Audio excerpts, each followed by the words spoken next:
matière de vidéosurveillance, il existe 3 principes importants. Premièrement, si l'on souhaite mettre en place un système de vidéosurveillance, il faut une autorisation du préfet préalablement à l'installation. Deuxièmement, la CNIL doit être informée de toute pose d'un système de vidéosurveillance. Troisièmement, le système de vidéosurveillance doit faire l'objet d'une publicité afin d'informer les personnes qu'ils sont susceptibles d'être filmées. Les conditions d'autorisation diffèrent selon les lieux. Concernant une propriété privée, tout propriétaire a le droit de filmer chez lui, sous réserve qu'il ne filme que chez lui et non pas chez un voisin ou sur la voie publique. S'il fait un enregistrement de cette vidéosurveillance, il doit en informer la CNIL.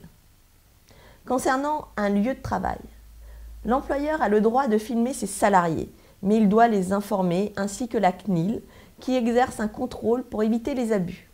Si ce lieu de travail est ouvert au public, comme un supermarché, il faut une autorisation préfectorale préalable.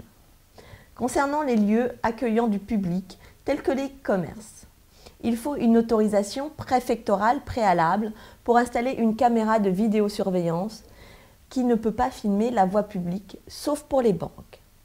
Concernant les lieux publics tels que les jardins, seul le responsable du domaine public peut solliciter du préfet une autorisation d'installer une caméra, par exemple le maire. L'enregistrement par vidéosurveillance est un élément de preuve s'il est fiable et s'il est licite, c'est-à-dire autorisé par le préfet, déclaré par la CNIL et affiché.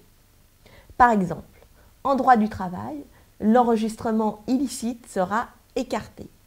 En revanche, en matière pénale, notamment si la preuve par d'autres moyens est difficile et selon les circonstances, le juge pourra prendre en compte des enregistrements qui n'auraient été ni autorisés ni déclarés.